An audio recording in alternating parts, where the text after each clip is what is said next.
Hey everyone, I've had a couple of weeks off. Monday morning down here in Tassie and it's almost snowing. I'll get a bit of footage of that hopefully, me and Elwood out on our walk, and I'll catch you up on the other side with what's been going on for the last couple of weeks. See you soon.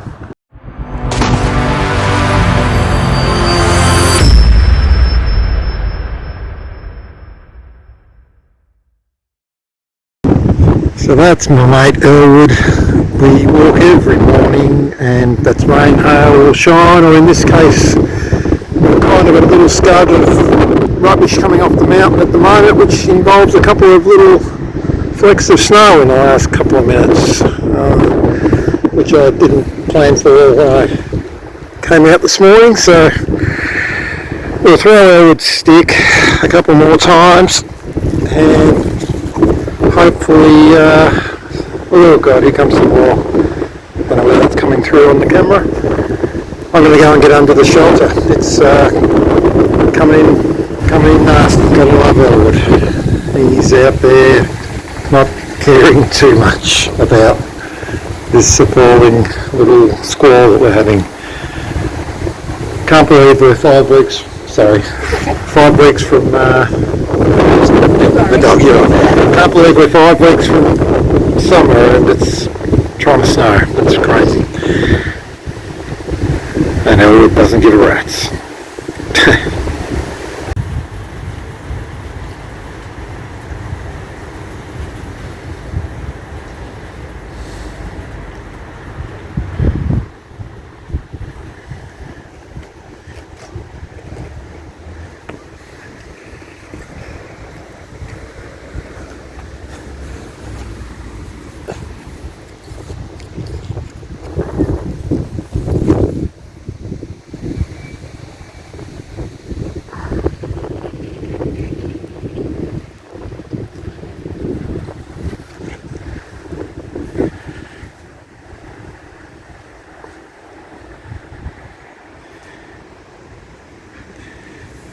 Another one, Elwood.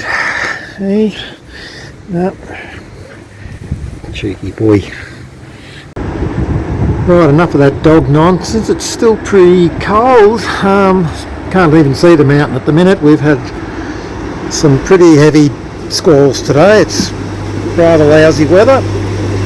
But the good news on that is that the fish are feeling frisky and good for breeding. So I've had a couple of weeks. I just didn't get out here to do the week review, so apologies if that's something that you actually have been following and look forward to. I don't know that it's going to really have ruined anyone's day not to have seen it, but here we are. Got a tank full of fish growing on here that I need to move pretty soon. We've got some yellows that are kicking up in size and I need to probably do a sell out to Sydney, so I might be in touch with Craig soon and see how we go. I finally I had enough of breeding so many of those tetrastigma up here, so I've put them to bed, by which I mean I've taken every last male that I could identify out of my group and I've put the females in a smaller tank just to give them a spell and hopefully curb the production. And what I'm trying to scale up on are electric yellows, because I just believe that being such a staple of the hobby, we can't breed enough, and if they're any good, which I think these are pretty good, I don't think I can end up with too many. So we put them up in the slightly bigger tank, and I've bought some little extra internal filters. I'm going to bang that in there later on just to get a little bit more oxygen into the water, and so we're now running electric yellows and red empress up here. A couple of basics, but something that I don't think will hurt to have too many of. Maintenance wise, had a bit of a swing and a miss in terms of breeding in a few tanks, but I've cleaned up some projects. This is Matria climber elongatus chawere. So I've got 15 or 18 of those at various sizes hiding along the bottom, and unfortunately I think I've only got 3 of the Lethrinops micrentodon left from a lot of fish that I bought a few years ago at significant expense, but for whatever reason, whenever I did breed them, I just managed to muck up a lot of fry, and now we've only got a few left. So this is kind of Hail Mary time to see if I can get that little female to cuddle up to one of those bigger males, and if we get a result, that'll be great, and if not, I'll have to try and buy some more. Terrible filming along here. Some of these tanks are putrid. Use your imagination. Down in there, Chelonochromis nadoides have bred, so I've got a lot of fry in there to strip out, which is pretty nice.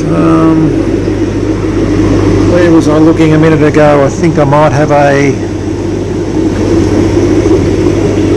batch of albino bristlenose to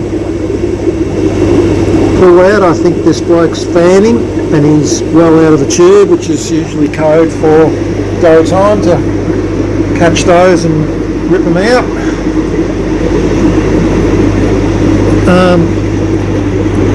Something I am kind of interested in, which might be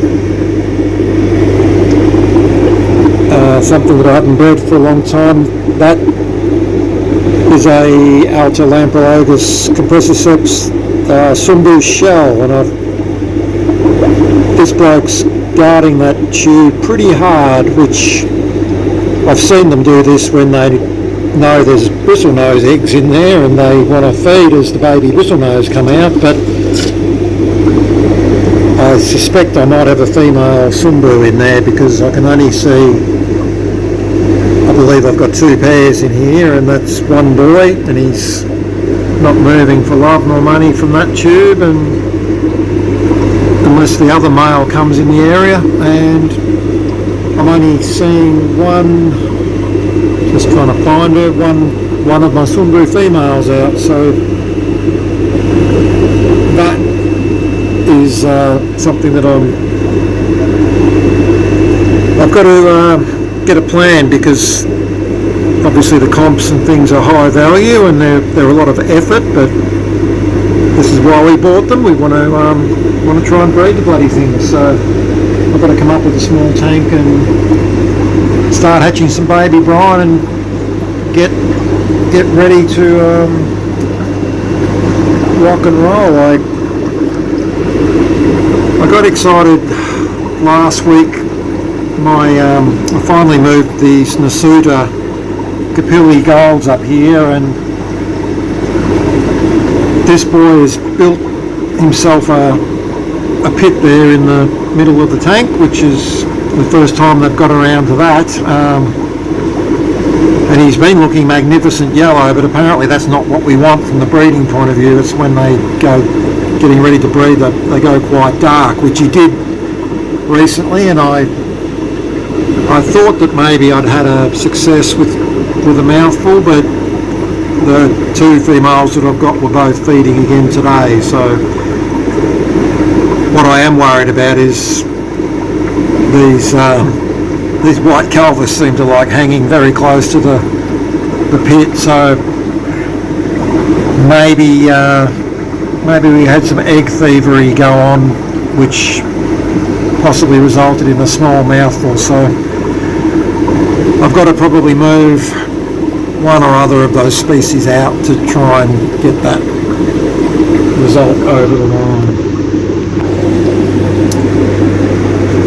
Now this is the what I was talking about earlier, the tetrastigmas. I think this is mostly females now in with my rusties, and giving them the rest, and slightly smaller tank.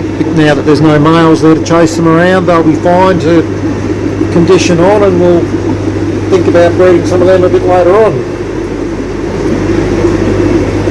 We've had, once again, hard to see through the glass here, but we've got some little Cauda punctatus who've sprung up in the last probably 3 weeks. I've got 6 adults in there, and we've had some sort of a spawn here. I'd love to get just a pair isolated and hopefully produce a lot more of the little Caudos, because they're a good little seller too, but at least got a few starting to come through.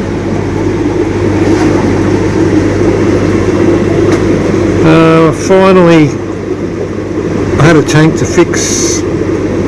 For a long time I've had this pair of Brevis Congo in a tank that required fixing, and I finally moved the parents into here, and there's a couple of stray babies that came along with the shells that they were in,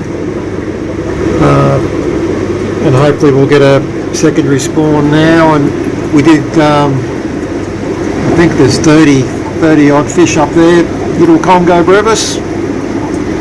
That'll be something I can put up on PetLink pretty soon for a species that doesn't come up too often, and an interesting variant that doesn't come up too often. So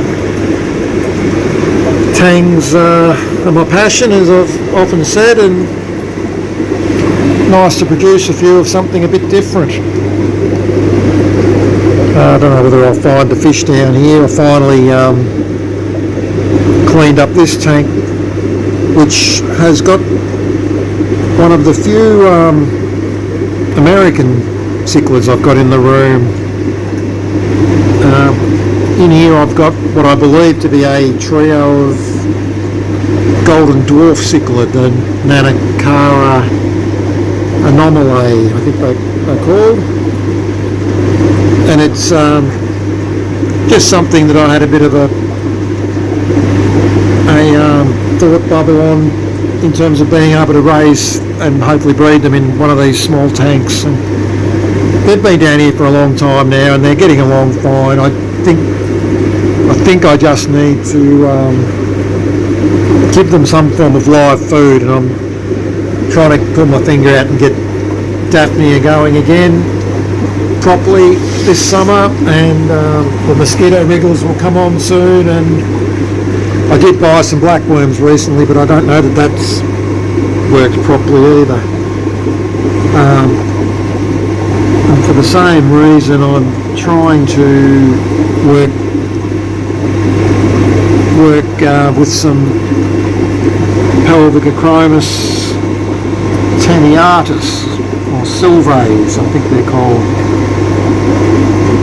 I think I've got 4 fish in here, and they're quite beautiful, and they've been here a while now. They're getting to the point of size, so I think I need once again that little bit of TLC. Hopefully we'll get them up and feeling good about themselves, and it might well be that they're not enjoying and thriving because they're on a tank down a bit low here. So maybe that's a location sort of deal, and I'm going to have to improve on to get a result. I'm not sure that I'll get any of these in shot at the minute, but my trio of Neo-Lampologus savorii have put out a decent batch this time. When I say decent, there's probably 20 babies. They don't seem to breed like some of the other Neos in terms of numbers, but that's a pretty rare one, so super happy with that.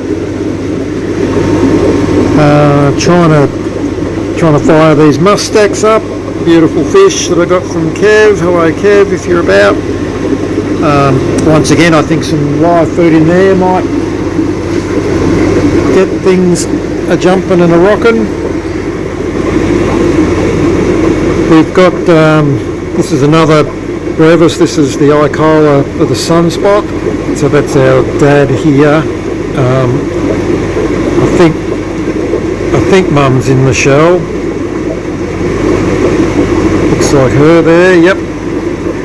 These, I moved this pair not so long ago, and they'd had babies in the shell when I moved them, so that's what we've got here. But I think they might have spawned again, which is kind of cool. I've got a secondary pair up there, and I think there's a few fry up there as well, which is nice.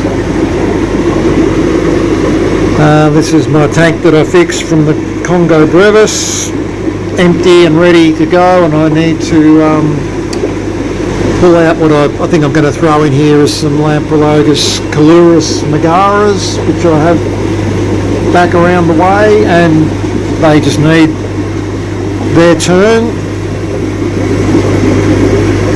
I did some work finally. I can't remember whether I spoke about this last time, so apologies if I did and I'm repeating myself, but this is a nice variant of Juliochromis marlieri from the Burundi collection point, and I've had these in this tank for a hell of a long time, and they did spawn, but when I finally pulled this tank apart recently, I found about a 12 centimetre male bristlenose in there. I don't know how it got in there, but it's no wonder I didn't get any production out of that tank for a long time. So hopefully they'll go now that I've rocked their world and got rid of the offending bristlenose.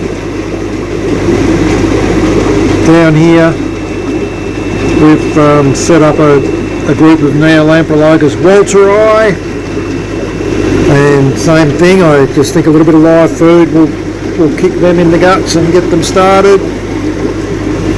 And I'm probably at the stage where I've got to get into my Bicheri tank and maybe pull some babies out now to see if that wakes that project up for the next round.